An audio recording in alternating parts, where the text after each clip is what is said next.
नमस्कार, एचएनएन 24/7 देख रहे हैं आप। मैं हूं आपके साथ विशालगढ़। खबरों की शुरुआत करेंगे बड़ी खबर से। त्योहारों पर रेल यात्रियों के लिए बड़ी राहत। साबरमती से हरिद्वार के बीच चलेगी फेस्टिवल स्पेशल ट्रेन। रेलवे ने लिया बड़ा फैसला। 15 अक्टूबर से 30 नवंबर तक चलेगी स्पेशल ट्रेन। दोनों ओर से लगाए जाएंगे 14-14 फेरे और ऐसे में ट्रेन को रुड़की, मेरठ, दिल्ली समेत कई स्टेशनों पर ठहराव भी मिलेगा। त्योहारों में यात्रियों के आवागमन में बड़ी सुविधा भी मिलेगी। तो बड़ी खबर आप तक पहुंचा रहे हैं, जहां पर रेलवे ने बड़ा फैसला लिया है और ऐसे में रुड़की, मेरठ, दिल्ली समेत कई स्टेशनों पर ट्रेनों को ठहराव भी मिलेगा। आवाजाही काफ़ी ज़्यादा बड़ी होती है त्योहारों पर। ऐसे में रेल यात्रियों को असुविधा ना हो, इसके लिए रेलवे ने बड़ा फैसला लिया है। साबरमती से हरिद्वार तक ट्रेन का संचालन किया जाएगा। 15 अक्टूबर से 30 नवंबर तक चलेंगे स्पेशल ट्रेन और यह भी बताया गया है कि दोनों ओर से 14-14 फेरे जो हैं वो ट्रेनें लगाएंगी। तो बड़ी खबर आप तक पहुंचा रहे हैं। त्योहारों पर रेल यात्रियों के लिए बड़ी राहत देने का काम रेलवे विभाग ने किया है।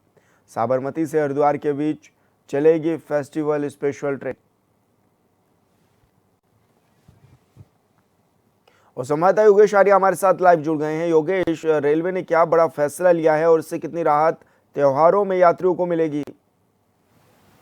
हाँ, देखिए विशाल, त्योहारी सीजन है और ऐसे में त्योहारी सीजन में जहाँ बसों की व्यवस्था जो है दुगनी की जाने की प्रयास जो है परिवहन विभाग करता है, तो वही जो है रेलवे विभाग भी इस पूरे प्रकरण पर जो है कहीं ना कहीं स्पेशल ट्रेनों को चलाने का काम करता है। और ऐसे में साबरमती ट्रेन को बढ़ाने के लिए जो है स्पेशल ट्रेन जो त्योहारों के सीजन में चलाई जा सके, उसके लिए जो है कदम उठाया गया है, जिससे जो है यात्रियों को जो है बड़ी राहत मिलेगी और यात्रियों के लिए बड़ी सौगात भी है। क्योंकि यात्री अगर देखा जाए तो साबरमती और जिस तरह से हरिद्वार के बीच ये ट्रेन का संचालन होगा, 14-14 फेरे दोनों ओर से इस ट्रेन द्वारा लगाए जाएंगे और स्पेशल ये ट्रेन रहेगी 09425। और ये ट्रेन जो है कहीं ना कहीं यात्रियों के लिए यात्रा सुगम करने के लिए बेहतर साबित होगी। और रुड़की में भी स्टॉपेज जिसका रहेगा, मेरठ में रहेगा, इससे अलग अजमेर में रहेगा, तो कई जो है जगह पर इसका ठहराव देखने को मिलेगा।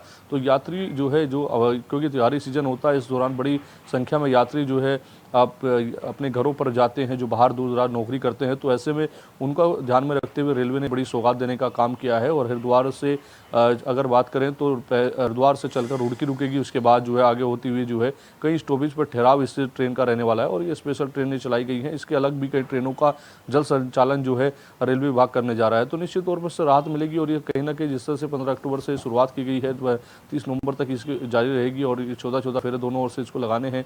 तो निश्चित तौर पर जो है यात्रियों के लिए एक बड़ा फैसला जो है रेलवे विभाग ने लिया है। जी, लेकिन योगेश, ऐसे में बड़ा फैसला तो लिया क्या? अब जिस तरह से ये भी कहा जा रहा है कि 14 फेरे ये ट्रेन लगाएगी, कहाँ कहाँ से ये चलेगी, कौन कौन से इसके स्टॉप होंगे, क्या कुछ किराया रहेगा, क्या इस पर भी पूरी डिटेल्स दी गई है रेलवे की ओर से? देखिए, जिस तरह से देखा जाए कि साबरमती से ये चलेगी तो हरिद्वार पहुंचेगी। और जिस तरह से इसके संचालन की बात करें तो इसको स्पेशल बुधवार और शनिवार के लिए रखा गया है, उसके बाद गुरुवार और रविवार के लिए इसका समय रखा गया है। तो निश्चित तौर पर ये जो है जिस दिन साबरमती से चलेगी उस दिन ये गुरुवार सुबह पहुंचेगी, उसके बाद जिस दिन शनिवार को चलेगी रविवार को जो है हरिद्वार पहुंचेगी। तो हरिद्वार से संचालन इसका अगले दिन होगा। तो निश्चित तौर पर इस पूरे प्रकरण को देखा जाए तो जिस तरह से राहत देने के बाद जो है रेलवे विभाग समय समय पर यात्रियों के लिए करता है, ऐसे ऐसे ट्रेनों का संचालन करने का काम करता है। और जहां रेट तक की बात है तो रेट नॉर्मल वही रेट है जो पूर्व में चलते थे, कोई स्पेशल इस बार रेट लिस्ट जो है नई जारी नहीं की गई है कि उसमें जो है बदलाव किया गया है। जो पहले से इसके रेट निर्धारित किए गए थे तो वही इस रेट रहेंगे। हाँ, स्टॉपेज जो है वो कुछ बढ़ाए गए हैं, जैसे कि रुड़की का स्टॉपेज पहले नहीं था तो उसी स्टॉपेज को रखा गया है कि ताकि ये ट्रेन वहाँ पर भी रुक सके। इसके चलते इससे एक बेनिफिट ये होगा कि जो हरिद्वार से रुड़की आना चाहते हैं तो उनके लिए एक सबसे बड़ी सौगात ये रहेगी कि वह जल्दी इस ट्रेन के माध्यम से भी पहुँच पाएंगे। तो वही जयपुर की बात कर लें, अजमेर की बात कर लें, मेरठ की बात कर लें, तो ये कहीं ना कहीं जो किफ़ायती जो है कहीं ना कहीं साबित होगा कदम, क्योंकि बड़ा कदम रेलवे विभाग ने लिया। और रेलवे विभाग ये भी कह रहा है कि आने वाले समय में जिस तरह से क्योंकि त्योहारी सीजन है तो और भी ट्रेनों का संचालन प्रारंभ करना है, उसके लिए भी लगातार प्रयास। बहुत शुक्रिया आपका तमाम जानकारी साझा करने के लिए। बिहार विधानसभा चुनाव और झारखंड के घाटशिला उपचुनाव को लेकर झारखंड मुक्ति मोर्चा की केंद्रीय समिति की बैठक हुई, जिसमें पार्टी नेताओं ने बताया है कि घाटशिला उपचुनाव के लिए सोमेश सोरेन को टिकट दे दिया गया है। बिहार विधानसभा चुनाव को लेकर महागठबंधन के अंदर वार्ता अंतिम दौर पर है।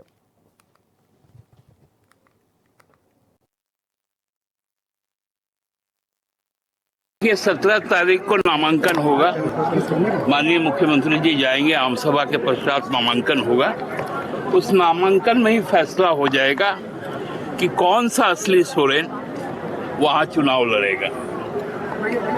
वहां पर तो बाबूलाल जी चुनाव लड़ेंगे। अब लड़ाई तो बाबूलाल जी से होगी।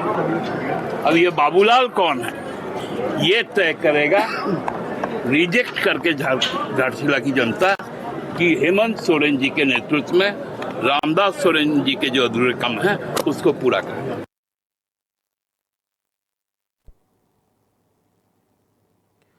तो झारखंड मुक्ति मोर्चा की केंद्रीय समिति की बैठक हुई और ऐसे में बिहार चुनाव को लेकर बैठक में चर्चा भी हुई है। घाटशिला उपचुनाव प्रत्याशी घोषित भी इस दौरान कर दिए गए हैं। पूर्व मंत्री के बेटे सोरेन को टिकट दिया गया है। बिहार चुनाव के लिए गठबंधन में वार्ता भी जारी, ये भी बताया गया है। तो बिहार चुनाव को लेकर बैठक में चर्चा भी इस दौरान हुई है। घाटशिला उपचुनाव के लिए प्रत्याशी घोषित कर दिए गए हैं और सोमेश सोरेन को टिकट भी दिया गया है।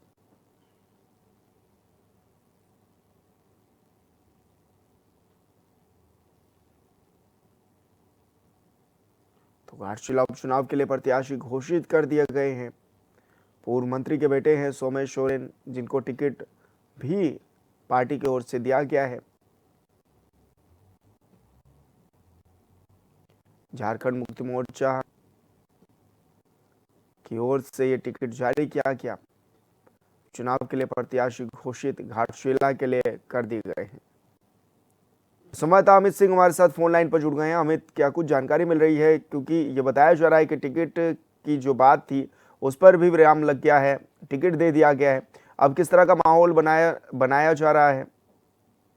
जी सबसे पहले बताना चाहूंगा कि राजधानी रांची में झारखंड मुक्ति मोर्चा की कल अहम बैठक की गई थी, कार्य समिति बैठक थी, जिसमें मुख्यमंत्री हेमंत सोरेन जो अध्यक्ष हैं झारखंड मुक्ति मोर्चा के, वो उसमें शामिल थे। उनकी पत्नी कल्पना सोरेन शामिल थी। पार्टी के तमाम जो आला नेता थे वो भी शामिल थे। केंद्रीय महासचिव के साथ साथ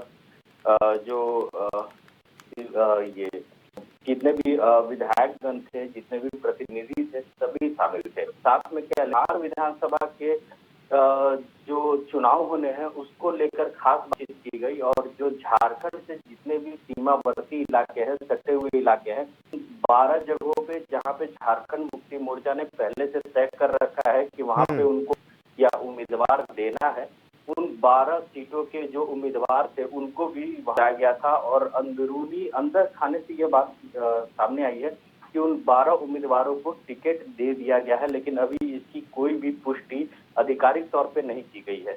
और जहां तक बात करें घाटशिला उपचुनाव की, तो घाटशिला उपचुनाव में सोमेश सोरेन जो पूर्व शिक्षा मंत्री रामदास सोरेन के पुत्र हैं, बड़े पुत्र हैं, उनको टिकट दिया गया है और वो 17 तारीख को यानी 17 अक्टूबर को वो नामांकन दाखिल करेंगे अपना घाटशिला उपचुनाव के लिए। और लगातार जो भी पार्टियों का जो निर्देश दिया गया है हेमंत सोरेन की तरफ से, कल्पना सोरेन की तरफ से, पार्टी के तमाम नेता उस हिसाब से पूरे घाटशिला उपचुनाव में और बिहार विधानसभा के सीमावर्ती जो इलाके हैं उन सभी जगहों पे अपनी अपनी तरीके से तैयारियां पूरी करते नजर आ रही हैं। जी बिल्कुल अमित, बहुत शुक्रिया आपका तमाम जानकारी साझा करने के लिए। राज्य में झारखंड मुक्ति मोर्चा की कार्य समिति की बैठक में बिहार चुनाव को लेकर रणनीति पर मंथन हुआ। साथ ही घाटशिला उपचुनाव के लिए सोमेश सोरेन को इंडिया गठबंधन का उम्मीदवार भी बनाया गया। पार्टी ने दावा किया है कि जनता इस बार विकास के मुद्दों पर चुनाव लड़ेगी।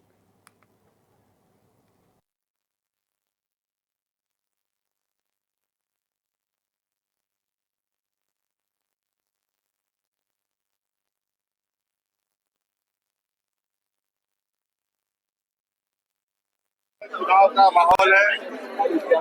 बिहार में भी चुनाव झारखंड मुक्ति मोर्चा को लड़ना है। यहाँ एक उपचुनाव है। उपचुनाव के लिए हम लोगों ने पार्टी से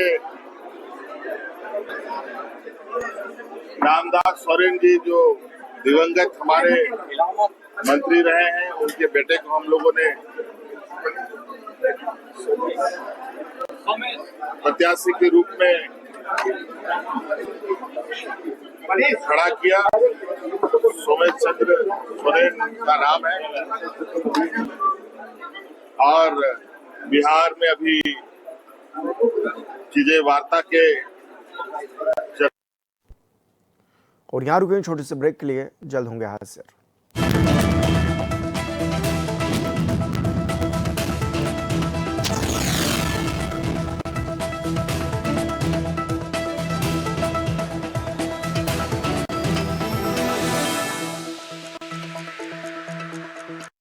ब्रेक के बाद स्वागत है आपका। खबरों में आगे बढ़ेंगे। घाटशिला विधानसभा उपचुनाव के लिए भारतीय जनता पार्टी ने बाबूलाल सोरेन को अपना प्रत्याशी बनाया है। भाजपा केंद्रीय चुनाव समिति ने उनके नाम की घोषणा भी कर दी है।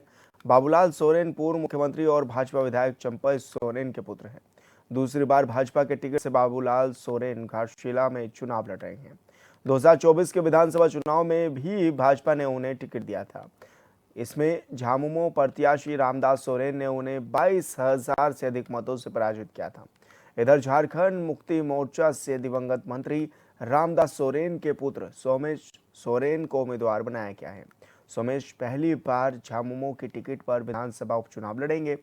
फिर भी पार्टी ने उन पर भरोसा जताया है और उन्हें टिकट दे दिया है।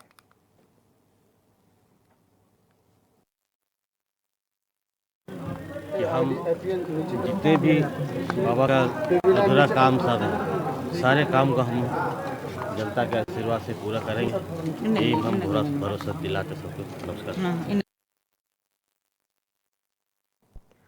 झारखंड राज्य में लगातार हो रहे धर्मांतरण को लेकर बीजेपी ने हेमंत सोरेन पर हमला बोला है। प्रदेश प्रवक्ता प्रतुल शाहदेव ने कहा है कि पुलिस मुख्यालय के पास महज कुछ ही दूरी पर चांदगांव में कई सालों से गैर कानूनी चंगाई सभा का आयोजन किया जा रहा है और चंगाई सभा की आड़ में धर्मांतरण होता है।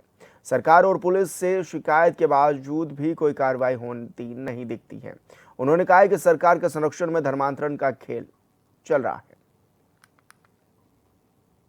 ये तो सब लोग जान रहे थे कि इस सरकार, जब पहली बार सरकार का गठन हुआ था 29 दिसंबर 2019 को, तो जो पहला वक्तव्य आया था माननीय मुख्यमंत्री जी से भी पहले, वो आर्च बिशप का आया था कि ये सरकार हमारे लिए क्रिसमस गिफ्ट है।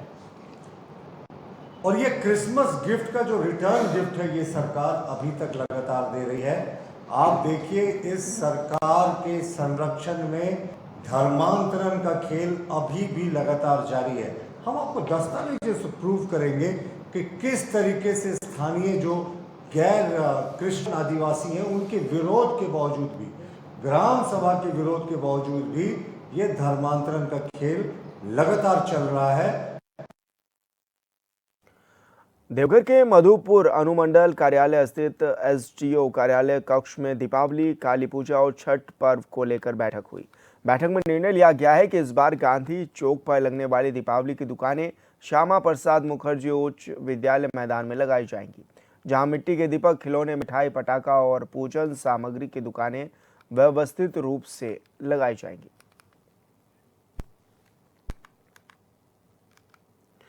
दुमका में त्योहारों से पहले खाद्य सुरक्षा विभाग की टीम ने जरमुंडी बाजार और बासुकीनाथ में विभिन्न खाद्य सामग्रियों की दुकानों में छापेमारी कर लगभग 50 किलोग्राम मिलावटी मिठाई जब्त कर नष्ट करने का काम किया है। खाद्य विभाग पदाधिकारी अंजुना रानी मिज ने बताया है कि आगामी त्योहारों में लोगों को गुणवत्तापूर्ण खाद्य सामग्री मिले, इसको लेकर विभिन्न मिठाई दुकानों पर यह अभियान और छापेमारी की गई है।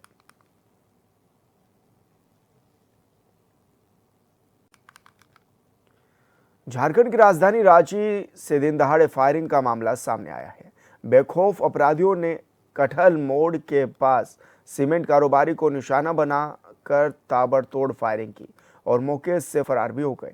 घायल कारोबारी को अस्पताल में भर्ती कराया गया है। स्थानीय लोगों से मिली जानकारी के अनुसार शांभवी एंटरप्राइजेज के ओनर राधे श्याम साहू कटहल मोड़ के पास खड़े हुए थे।